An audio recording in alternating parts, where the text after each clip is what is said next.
Okay, and we are live. All right, Miss Michaela. Thank you for agreeing to have me film this so that we can teach other people how to do what we do, okay? Few questions. We're going to get started. We're going to start with the assessment, the modified evaluation. And let's start by getting, what is your name? Michaela. And how old are you? 9. And what grade are you going into? 4th. Okay, very good. I'm going to leave off some of the other information just because it's personal information and this is a recording, so we don't need to have that on here. But I'm just going to look at you and see. You've got a nice, what we call symmetrical face. So I'm looking to see if both sides are even, okay? Have you been in speech therapy before? Yes. Yeah? How long ago? In January. And where did you have speech therapy? At my school. Okay. Did you have any therapy before that? Mm-hmm. Yeah? And who was that with? You. Yeah. So we did some private therapy. What did we do that for? My tongue. Your tongue, because you have what we call tongue thrust, huh? So we worked on that because we needed to get your back of your tongue to start picking up some of the slack and doing the work, right? So you've got a really good swallow now, and we can see by looking at you that you have a really good resting posture. Where's your tongue rest? Can you look at the camera and show where your tongue rests? Nice. It's all up inside that upper palate. And maybe, hopefully, if we got in there soon enough, it will spread that palate big enough that you won't have to have braces.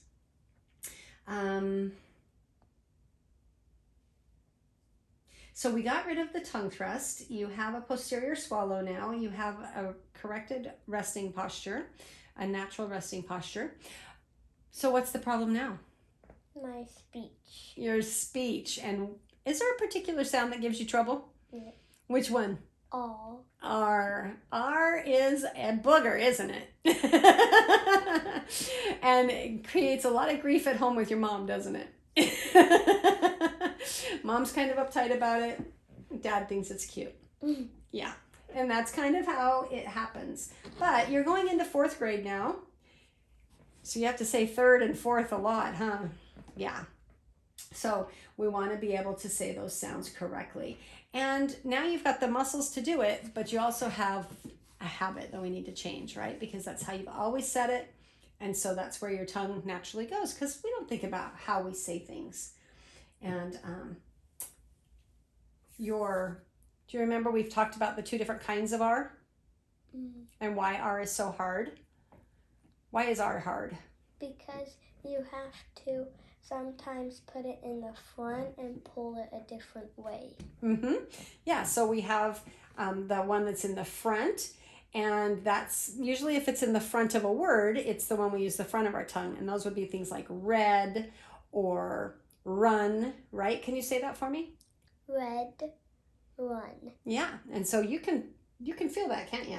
What happens when we have one that has the R at the back of the word, like, what's the hardest word for you to say? World. World. And there's another one that's just about as hard. You are not a boy, you are a... Girl. And that's not a seagull. That's a girl. And let's see. What do we drive to get to... what does Mom drive to get to work? A car. Yeah, you don't ride the school bus, do you? So you take a car to school too. Okay, so those back R's, we call those a vocalic R because it has a vowel and the R put together, right? And you're a reader, so you know what that means, right? So if it has a UR, or an OR, or an IR, or an ER, it's different. Every single one of those is a different placement in your mouth. That's what makes it so hard, because we think of it in our English language as one sound, but really it's about 10 sounds, because you have the front R, the retroflex R, the initial R, and then you have the vocalic R, which has hard and soft and middle or back, and they're just really, really complicated. So it's not your fault, and you don't need to worry too much about it. We just need to practice it. Okay, so we'll talk about that more when we're done here, but for now, can you count from 60 to 70 for me? 60, 61, 62, 63, 64, 65, 66, 67, 68, 69, 70. Beautiful, thank you. And have you been to the orthodontist before? No, okay. So we're not yet to orthodontia. Hopefully, like I said, we've got that tongue up there resting, and we can have your mouth develop and not need it. I don't know, we'll see. You had a tongue thrust for quite a long time. Do you breathe through your nose or your mouth? Mouth. Your mouth? Nose. Your nose, yeah, you breathe through your nose, don't you? Because that tongue is up on the top of your palate, and that is something that you have resolved. It is really common for kids with tongue thrust to breathe through their mouth, but if they've had any type of intervention, then you learn to breathe through your nose, and that's really awesome if you can do that. If not, that is something that we practice and we work on, but we've already done that in our therapy, so we're really going to focus on the articulation. But for the sake of training, we're going to go ahead and do the thorough evaluation today. So I want you to go ahead and give me a smile and look right at the camera so they can see how nice and symmetrical and beautiful that smile is. Okay, and then give me a big kiss and look in the camera. Good job. Now I want you to move between the kiss and the smile. Pucker, smile, pucker, smile, pucker, smile. Perfect. And can you seal your lips and puff them up with air? And then move it side to side. Oh, look at that coordination. So fantastic. All right. I'm going to put on some gloves here, and we're going to take a little bit of a look at your teeth and your tongue. So I'm going to get a little closer into your mouth. In the schools, you may or may not have access to, well, with COVID, you probably do have access to gloves, but you may not have things like tongue depressors and stir sticks. So you can, use your finger, or you can just describe it. And most of the time at the level that we're looking at, you don't have to get super involved. If it's that involved, it's probably not something that you need to be working on at the school. It's probably something that needs to be addressed privately. But let's go ahead and have you open up and smile big and bright. And I'm just going to shine a light on you while you look in the camera so that we can see that none of the things you would typically think of with tongue thrust. So a lot of times, go ahead and look at that again while I describe this, because there's a misperception that many people have that with a tongue thrust, you're going to have this big open bite, or you're going to have this big buck teeth. And she does have a little bit of an overbite, you can see, but it's not terrible, okay? And so you wouldn't look at Michaela, you wouldn't look at her and think, oh, she's a tongue thruster. How about your dentition? Do you have any missing teeth? Yeah. Show me where. Look at that.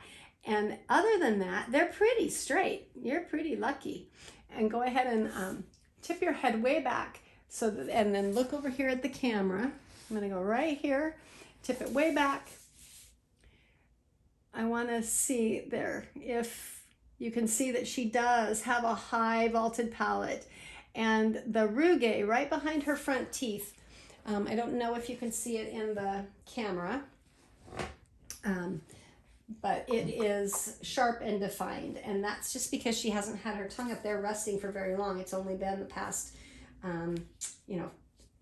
probably the last 9 months or so. Last summer was when we were working on your tongue thrust, huh? So it's been probably about 9 months. It was probably in the fall, right around maybe Halloween, Thanksgiving time, when you really started to master your swallow, right? Yeah.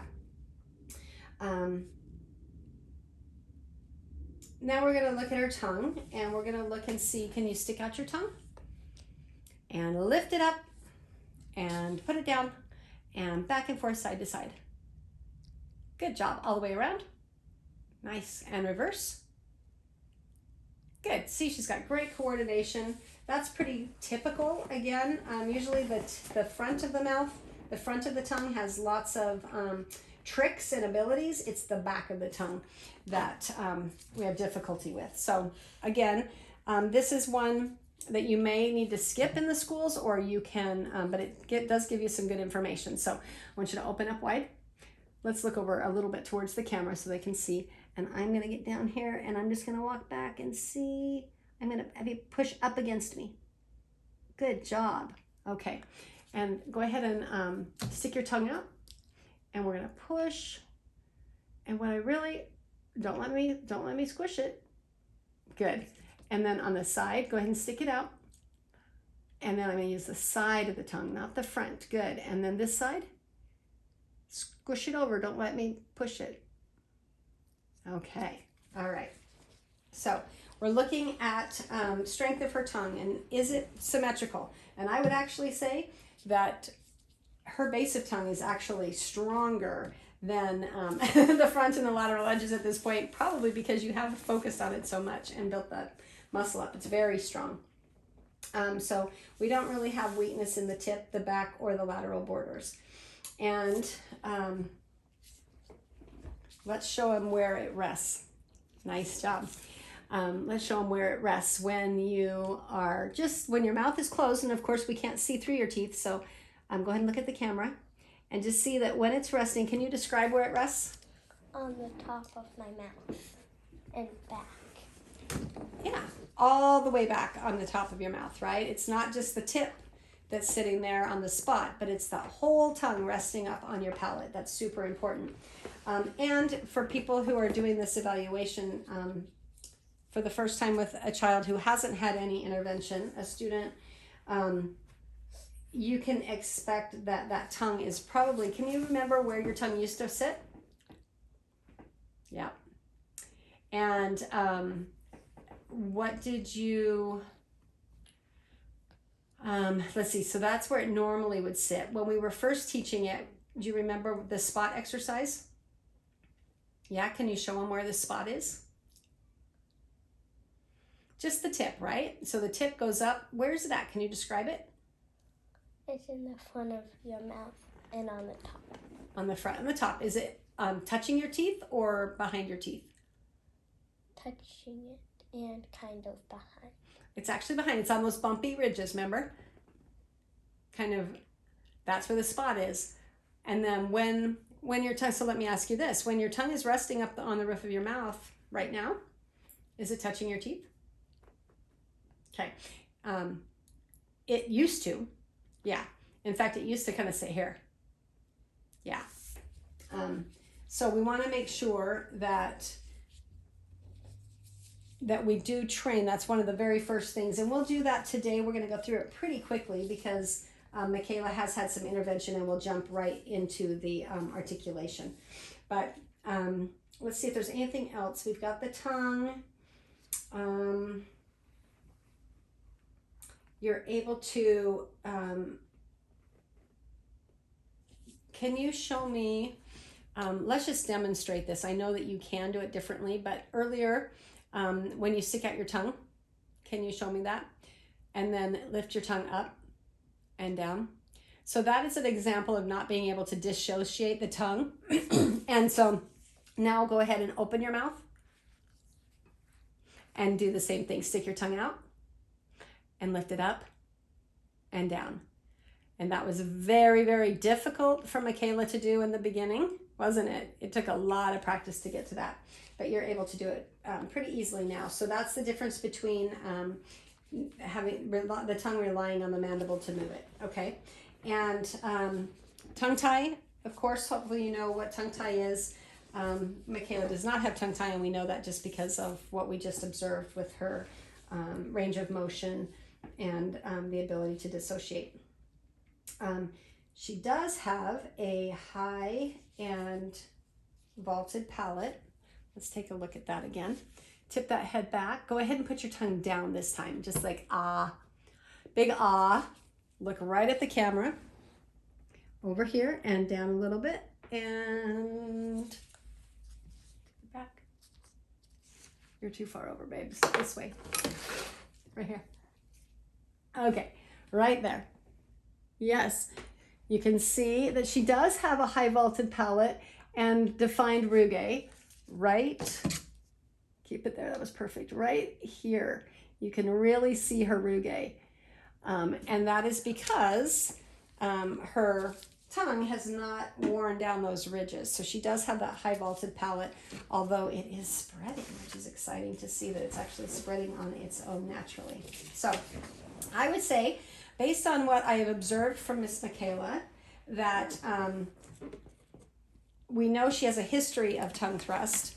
It has been resolved, and so we're not going to have to address the tongue thrust, and that's why I decided I wanted to use her as an example and video her articulation therapy, because she looks pretty typical. What you may see on your caseload, either they still have the tongue thrust, but you're not going to address it because you're in the schools and it doesn't have an educational impact, or you may have a kiddo like Michaela who is really, really stimulable and is able to demonstrate a resting posture that's elevated and up in the palate, not forward and down, and also able to breathe through her nose effortlessly. So she's pretty typical of a 9-year-old that I would find in 4th grade who has a really tough time with residual R's. So I just wanted to show the evaluation of what she looks like so you can see step 1, and then we will jump right into the articulation.